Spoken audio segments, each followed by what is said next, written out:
friends, to Who Made You the Boss. Today, we are diving into a world of inspiration, connection, and empowerment as we introduce you to a remarkable individual who's been spreading hope to countless hearts around the globe. I am excited to bring you my conversation with Carlos Whittaker. He is an author, a podcaster, and just a captivating global speaker. He creates spaces, both in the digital realm and in real life, where people just truly feel seen and heard. Beyond the professional realm, Carlos is a dedicated family man. He and his wife, Heather, have carved out a beautiful life in the heart of Nashville alongside their 3 incredible children. You'll usually find them tending to their family farm, planning an exhilarating adventure, or caught in the act of dancing to single ladies. Stay tuned as we sit down with Carlos Whittaker to explore the power of hope, community, and the art of truly connecting with people on today's episode of Who Made You the Boss.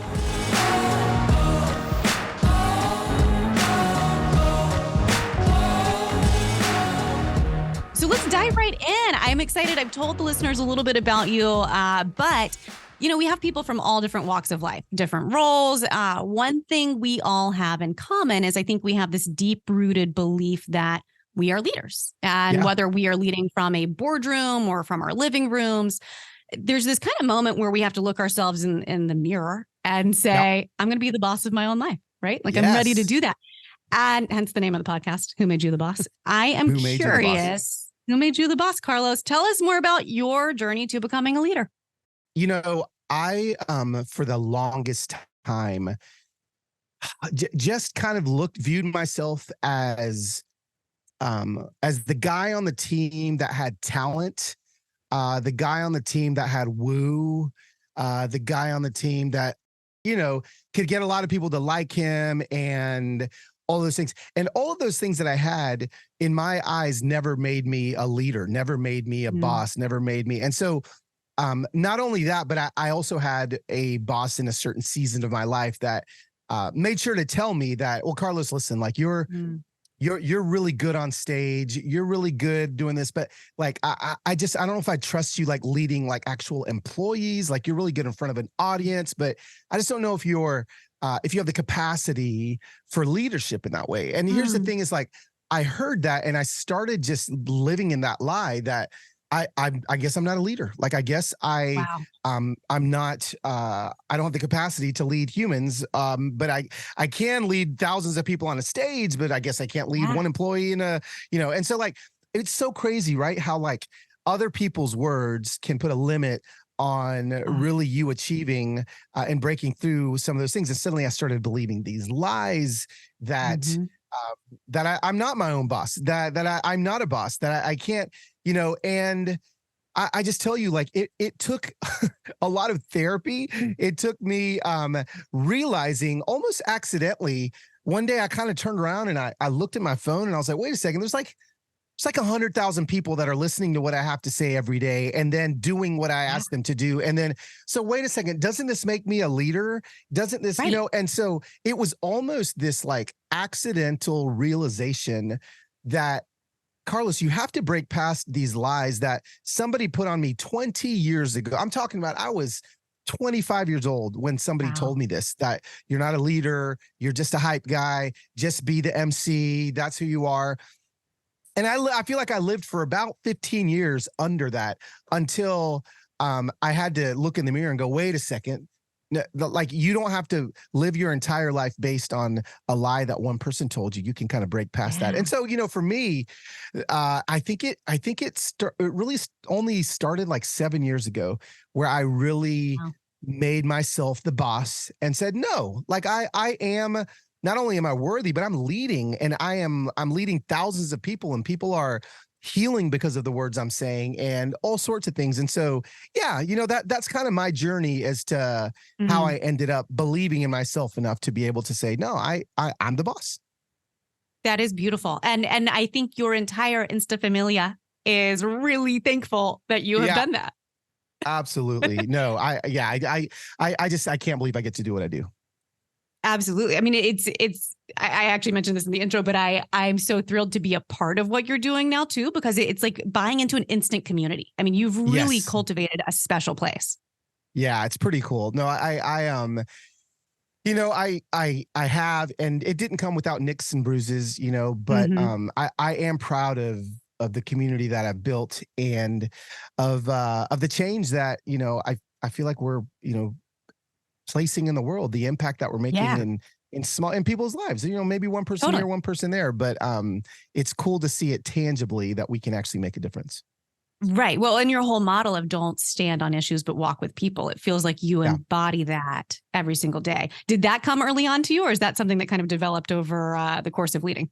Definitely that was developed. Definitely I wasn't like, in my young adult days, like, I'm just gonna walk with people. I'm not gonna Yeah. stand, I'm not gonna point fingers. Like, no, that's something that, that I had to work into. And the more, I had a friend of mine, I didn't come up with that phrase, my friend Mike Ashcroft, who's a pastor in Wilmington, South Carolina, or North Carolina. I can't remember where Wilmington is, but he is the one that told me that was just a decade ago. He's like, well, Carlos, like, don't stand on issues, walk with people. And I just remember my jaw dropped, and I was like, oh my gosh, like this is how I'm going to live every Yeah. day the rest of my life. And it's just proved, it's like almost scientifically proven now, the whole don't stand on issues, walk with people, that is the way to common ground. That is the way Yeah. to be able to have difficult conversations with people that you love without losing relationships. That's the way to have difficult conversations with strangers.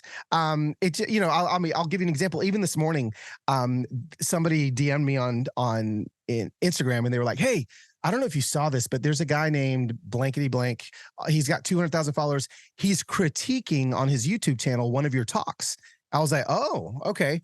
And so I go on. This dude for an hour and a half is just nitpicking every little thing I said, like nitpicking. He's like, "Wow, this actually isn't true. If you look at the context of this, that, right?" And so this guy's got a lot of people that follow him. So what like I initially felt like, oh no, you know what I'm gonna do? I'm gonna prove him wrong on everything he said. So like my immediate human response is not to walk with people, right? It's not Right. that's Right. not what it is. And after I sat for about 5 minutes, and I was like, you know what? I know what I'm gonna do. So I went to his Instagram account and I thanked him. I said, I just want to thank you for your critique. You actually brought up some really good points. Obviously, we're not going to agree on everything that you brought up, and I'm not going to go into the things I don't agree with. But I do want to tell you, here's two things that I am going to change about my talk because of what you said. I'm telling you, Wow. he was blown away. He DM'd me the longest thing, apologizing for how feisty he was. I didn't even accuse him of being feisty. Yeah. It's like he self-reflected because suddenly someone walked with him. So it's just the way to Wow. do it. It's pretty cool. It is amazing. Well, you wrote an entire book about it too, and how to Yeah. human. I mean, Yeah. and I love. I read it recently, actually, when my little girl was just 3 weeks old. I'm getting Okay. into it. I'm like, how do I human, and how do I human this as a parent? Yeah. And you've got the subtitle of 3 ways to share life beyond what distracts and divides us, right? And those 3 ways are to be human, to see humans, and to free humans. Yeah. And I mean, I think that is applicable to anyone with a pulse, right? But Absolutely. how do professionals do that? What does that look like in the workplace? Well, you have to understand, before you can human well for other people, you have to human well for yourself, which is, Yeah.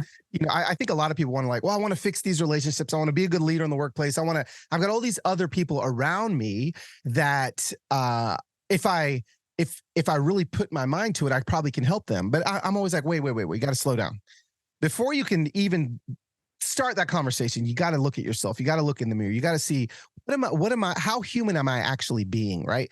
And so that's why the first step is to be human, right? Like, I could have started off the book with see humans, see other people around you, and then free them. Well, no, we have to figure it out on our own first. And so the hardest thing for people to do with the whole be human piece is what I like to say, live at 3 miles an hour. Because that's the speed at which a human being walks. And so I'm constantly asking people, okay, so like, since we were literally created to move at 3 miles an hour, let's take a look at what in our life moves at 3 miles an hour. And 99.99% of things that we exist in and we do are not moving at 3 miles an hour. So, I mean, there's that first step. It's like, you want to have the capacity to have the crucial conversations you need to have with your teammates, with your coworkers, with your direct reports, with your, whoever it is. You want to have the capacity. You're actually going to have to slow Mm. down every single thing that you do, even the pace that I'm talking to But isn't that you infuriating, right Carlos? Isn't that a now little difficult? is driving you crazy, right? Yes. Like I do this when I talk on this all the time, especially when I do it in corporate clients, because get to the point, man. Come on, let's get to the point. Yes. We got things to do. We got to hustle. We got to go, go, Yeah. go. No, I'm telling No. you, the key to our humanity, the key to being able to get back to what we were created to be, is literally to get back to 3 miles an hour. And Wow. that is that be human piece. You know, what is it that you're doing outside of your job that brings you joy? Like what is it that actually, you know, one of the questions I ask is, we use the phrase, and we've heard the phrase our entire lives, oh yeah, jump for joy. Well, actually, like, when was the last time that your body left the earth because you leapt up because of joy? Like, we actually have to think about that. It's like, well, I don't know if I've done Yeah. that for a long time. Well, go back to whatever you were doing when that happened and do more of it, right? Do more of it. And I Yeah. mean, you know, again, I don't want to blame the thing in my hand, which I'm holding up my phone. But you know, let's just blame it. Like, Yeah. we don't know how to slow down anymore because we're constantly Right. consuming. And one of the points of my next book, which is coming out next year, I do a super deep dive into our souls and technology, and the fact that our souls and our psyche don't have the capacity to consume the amount of content we consume. And so no wonder we're so agitated. No wonder we're so opinionated. No wonder we're so all of these things that really lessen our humanity, because we're taking on more than we were created to take on. So, you know, what are things you can do? Like, you know, don't charge your phone next to the bed. Leave it in the kitchen charging so that you just go to sleep reading a book and you don't wake up to your phone and start swiping for 15 minutes. Right. You know, there's studies that show that the average American consumes more content and information the first 15 minutes we're awake than our great grandparents consumed in a month. And so it just goes to show we weren't created for that. So that's the whole be human piece, right? I got a lot of examples in the book on how you can slow down, lower the volume of life. But I do believe that it's vital for us to do that in order to get to the next steps, which are see humans and free humans.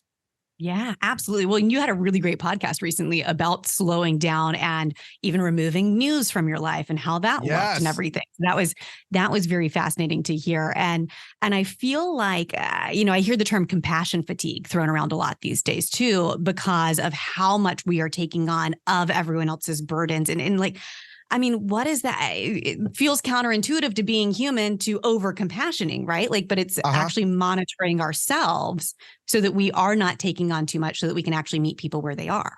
Yes. You know, I do. I do these giving blitzes on my Instagram, right? Where I like raise money in 24 hours. And people ask me all the time, why don't you do it more? Like, why don't you like do it every day? Why doesn't it just become your thing? Because there's a lot of TikTok accounts and Instagram accounts where like, that's the thing. They find people, they give them money. And I'm like, honestly, it's because is actual fatigue. There is actual capacity. There's giving fatigue. There's compassion fatigue. There is fatigue in I mean, this sounds horrible saying it, but in caring for more than you're capable of caring for.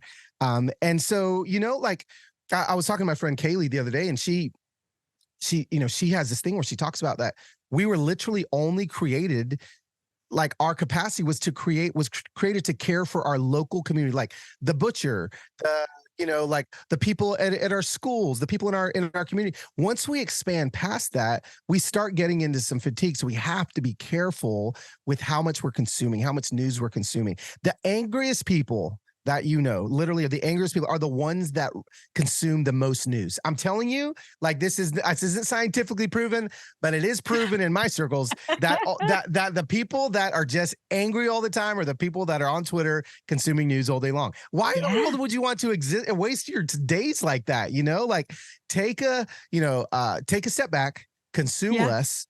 It's okay to consume important things. I think it's great that we know things around the world, but just make sure that you don't get fatigued, that you don't fatigue the muscle that you've got, that you should be using every day to impact people's lives. Absolutely. Oh man, preach. I mean, it's so true. And I think I'm thinking back to, I have consumed a lot of your content recently because I've been, learning more and more about what you're doing and the impact that you're making. But to your point, it's being self-aware of what is applicable and what makes sense for my life and where do I want to bring this. And you actually had a really great point in your book at one point that it was funny. You and open up this chapter where you're talking about, I want you to say this out loud, right? I want you to say these 4 words out loud. And then you go, unless you're like nursing your newborn baby. And because I read this book while I was literally nursing my newborn, I was like, I don't think you meant that for real, but I feel it. And I was in this season where all I was saying to myself was, I can't do this. I don't want to be a mom of 2 kids. I can't do this. I can't lead this company. I can't come back into this just all of the insecurities, right? Yeah. And the 4 words that you have us say is I can do this. Yeah. And so I'm just so curious to hear a little bit more about, because that part is all about in meeting humans where they are, right? Like in freeing humans. So can you tell us a little bit more about that? Yeah, absolutely. So once you get to the space where, okay, I've slowed down, I have got more capacity to enter into some spaces where I'm helping other people. The next step isn't, I think we want to skip from being to freeing. We want to skip from like, okay, I've slowed down enough. Now let's go help. Let's go help. Let's go help. Yeah. Well, before you can help somebody, you got to see somebody. And so it's not as complicated as we want it to be. Like, no, the next step is simply go find somebody that is nothing like you. Go find those people, actually those people that probably drive you crazy. And just like I gave you the example of this morning, all I did with the guy on Instagram with his, YouTube critiquing of me was see him. I literally just saw him. I didn't try to fix him. I didn't try to free him. I didn't try to, I just saw him. And he was so grateful. You know what happened? I saw all of a sudden it said followed. Like he followed me on Instagram. Like first he was critiquing me. Now he followed me. Why? Because I saw him. Now guess what I get to do next? Maybe next I get to have a conversation. So maybe you don't have to be so much of an a-hole while you're on YouTube critiquing people's talks, right? So but what I did is by seeing him, it invited me into relationship and he invited me into relationship. And now I can start digging into maybe some harder things. So step number 2 after B isn't free, it's C. And it's really simple. You get to see people every single day. When you're at the grocery store, if you're at Starbucks, if you're at the fast food restaurant, whatever it is, every single time, TSA line, say the person, if they got a name tag on, say their name. Just look at them and say, man, thank you, Jackie. Like so much. Oh, thank you, Ben. Like, I really appreciate it. When you say someone's name, like they just, they felt seen, like all the people in TSA that like yell at these workers as they're going through the line. When they get one person that says their name and says thank you to them, they feel seen. You can change the trajectory of their entire day. This is the easy part. And honestly, it's the most fun part, so that's that next step is seeing people. I could not agree with that more because I was raised by a very intentional father who taught me, go up, shake someone's hand, ask how their day is going today. And I have found 10 times out of 10, when you ask someone, how's your day going so far? How's your day going today? It's like they stop because they don't expect to be asked about themselves. Right. And it allows you to make that human connection. I love that about seeing people. What makes you feel seen?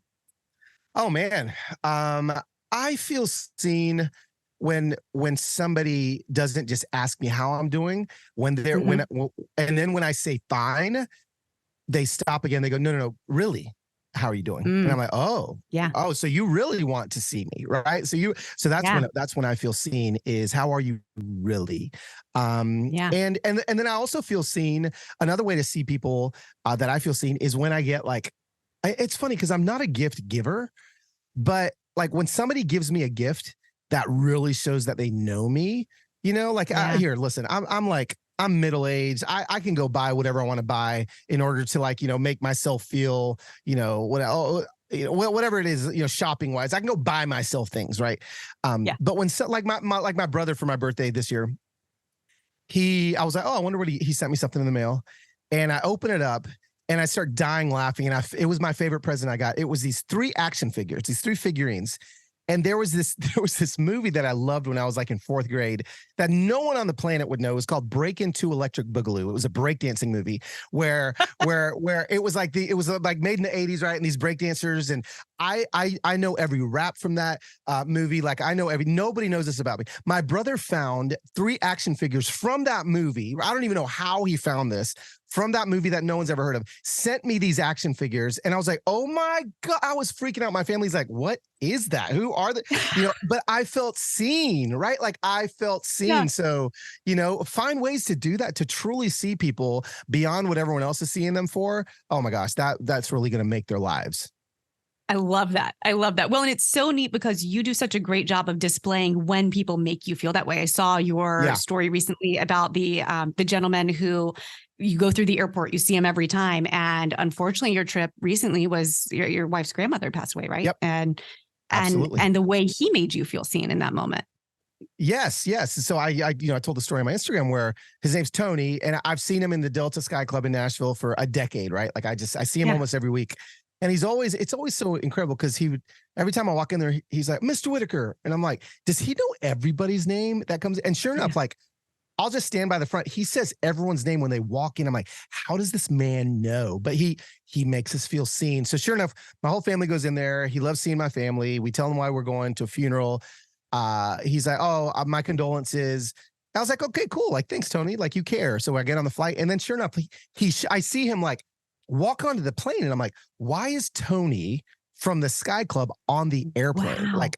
Like, why is he on the airplane? And I was thinking, did somebody leave something in the Sky Club? Maybe he came to return it, and he walks right up to me. He's like, I just want to let you know, Mr. Whittaker, my condolences. So I made you a card, you and the family. Here you go. It was so cute. Like I opened it up. He'd gone to the internet, like printed out like a my sympathies card, signed it, Tony, cut it out with scissors, taped it together, made the little envelope. And I'm just telling you, that was one of the best times I've been seen in a long time. Like I felt the most seen there, right? He didn't have to do that, but it was simple and it was powerful. Oh my gosh, that's beautiful. I work and travel for a living. And so for the most part, we're typically working with people as they're happy and going on their vacations. And the longest time I would think, just if you're in an airport, everyone's happy. Everyone's going to great destinations. Right. Everyone's excited. And then you travel sometime for something devastating, or I personally had to travel for a very difficult medical journey myself. And I remember being in the airport at that time and looking around and realizing, oh my God, like you just don't know what the person next to you is going through. Absolutely. Unless you're willing to meet them and see them. Yeah. I'm curious because we talked about our technical difficulties as obstacles that we've overcome, but we talk a lot on this podcast about what I call the monsters that save us. And to me, this is faith-based for me. This is from the story of Jonah in the Bible. And this idea that the whale was the monster that saved Jonah, right? Like he's thrown into the ocean and he's losing, and then this gigantic beast of a whale that has to be terrifying swallows him whole. And that's actually the thing that saved him. That's what delivered him to his redemption, right? That's made him who he was meant to become. Yes. And I think we all have those catalysts. And I'm just curious to hear a little bit more. Was there a situation in your life, personally and professionally, that you feel like just kind of made you, at first you thought this thing's going to break me. And then ultimately it's what made you. I would go pretty recently. Recently is like 2020. I think before that, maybe every 5 years I've got something like that kind of propels me. The most recent would definitely be in 2020 when, the world was upside down and, there's protests everywhere and people are mad about this and mad about that. And I went, I made a decision to go on my Instagram and talk about something that I felt talk about justice, something that I felt was important that I actually never talk about. Like I never before this talked about this, and I wrote about this in my book. And I posted a video trying to help people see humans. Mm-hmm. Well, when I posted that video, overnight I lost thousands and thousands of followers. Like I mean, almost a third of my followers on Instagram that I'd spent a decade building. And that was a moment where I almost went back and deleted the video so that I could keep the peace and keep my 30,000 followers, get them back, apologize. But the catalyst moment, the monster for me was sitting down here in my basement, staring at my phone, going like, oh my gosh, I've been thrown into the ocean. I've been swallowed by a whale. I don't know. I don't know which way's up. I don't know which way's down. And I almost deleted it thinking that would pump me out of the whale's mouth and get me back on dry land. But instead, I just felt like I honestly, faith-based for me, I felt like God was telling me, no, this is your new calling. This is your new journey. Yeah. You are going to start speaking to things that are difficult for people to hear, but you're going to say it in ways that make them feel safe. And so I didn't delete it. I left it up there. And sure enough, week after week, all the maybe it was 11,000, I can't remember, people that I followed, more people started showing up. Then it was 30,000, 60,000, 100,000, 200,000. Next thing you know, I'm sitting here with close to 300,000 people that listen to what I'm saying every day because I didn't delete that video. If I would have deleted that video, who knows what I would be doing right now. But because I made a decision to go with my heart and go with my gut, it changed everything for me. And absolutely. Yeah, so that was probably the most kind of recent monster that made me moment. Yeah. Well, it's so fascinating hearing your story because your story is so much about finding your identity, right? Like your real identity, and how if you had taken that video down, how that wouldn't have been living from a place of integrity of what is true to yourself, as who is Carlos becoming and how does he step into that next phase of his life? Yeah. No, it's true. Really powerful testimony. I loved reading about it in the book. So it's funny because you've already mentioned this, and I picked up on this in some of your posts as well about the jumping for joy moment, right? Like what has recently made you jump for joy? And my husband and I started asking each other, my husband's my business partner, and we started asking each other this question during the pandemic, right? When things were just absolutely leveled for the hospitality industry. And every day we would go on these, we called them LFWs, our little effing walks, right? Because there were like nothing else to do. And we'd go on our little effing walk and we would say, well, what was one thing that made you smile today? And these were days where we're literally having to choose between like, do we keep our business or do we keep our home? Like, what does this look like? This is not a day where there's a lot of smiles, but it reminded us to be gracious. And we haven't stopped that question. Now our toddler asks it, she says, what's your happy today? But, jumping for joy would have been a little bit of a big ask during that time. And I'm curious if you want to dive in a little bit deeper, like what is the most recent thing that's made you jump for joy or at least made you smile? Oh my gosh. I am, I just turned 50 this last week. So actually a week ago today as we're recording this podcast. Thank you. And it's so funny because I am, it's like the last 3 years, I've just turned into the biggest sap. Like I just cry over everything. I'm just so grateful for every little moment. It's funny because I used to, I mean, I think everybody does, right? When I went from 30 to 40, I'm like, oh my gosh, like I'm getting so old and like what's my purpose? And then that was 30 to 40 was really hard, but 40 to 50, it's been the greatest season for me. Like I feel like I jump for joy almost for everything that makes my heart leap. Like I literally am so excited. When I woke up, I was like, how freaking grateful should I be? I used to be like, I don't want to turn 50. Well, you know what? The other option is dying. So like, I'm grateful to actually be living and healthy. And I try to really savor. Savor is a big part of my next book. And savoring is it's something that like is scientifically proven now. There's studies on savoring and scientifically proven that like, if you savor, you're going to jump for joy more. If you savor things, you're going to like really live a more purposeful, fulfilling, slower life. And so like, I just, so jumping for joy may not be the what I'm answering right now, but really what brings me joy, what is honestly savoring everything. I mean, every bite of food that I take now, I'm just kind of looking at it. I'm just so grateful for this. Like I'm going to taste it. I'm going to, go what it is.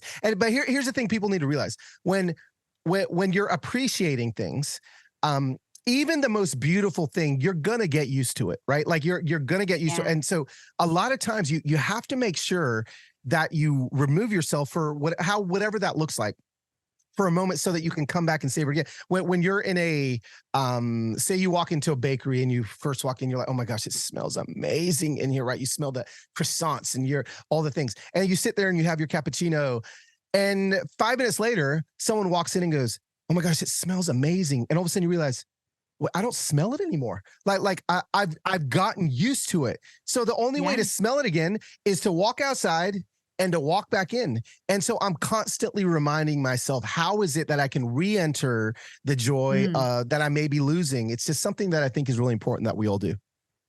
Oh my goodness.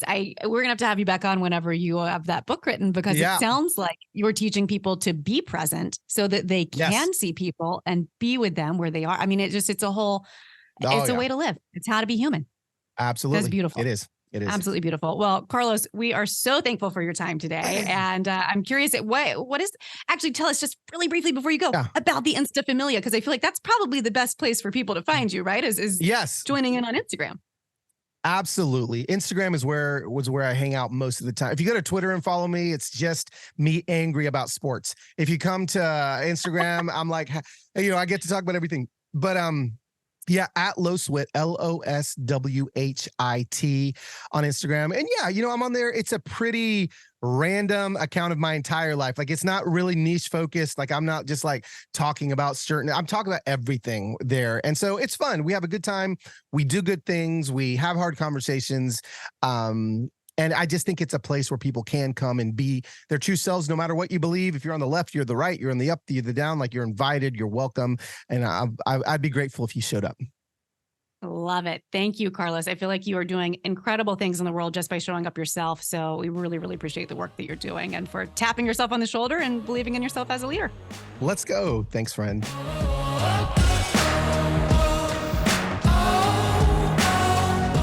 And that, lovely listeners, brings us to the end of today's episode. We truly hope you enjoyed this deep dive into the world of leadership and professional development with Who Made You the Boss.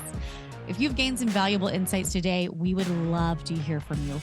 Please take a moment, go to your favorite podcast platform, search for Who Made You the Boss, and leave us a 5-star rating and review. That feedback helps us tremendously as we're creating content that resonates and empowers. Stay connected with us too by visiting lindsayepperly.com, and there you can subscribe to our newsletter and ensure you never miss an episode or an exciting update. You can connect with me personally as well on Instagram and LinkedIn, and let's continue the conversation with ourselves and other like-minded individuals who are redefining what it means to be the boss of our own lives. So thank you, listeners, for being a part of this journey. And until next time, remember, you have the power to shape your destiny. So keep leading, keep learning, and most importantly, keep being the boss of your own incredible story.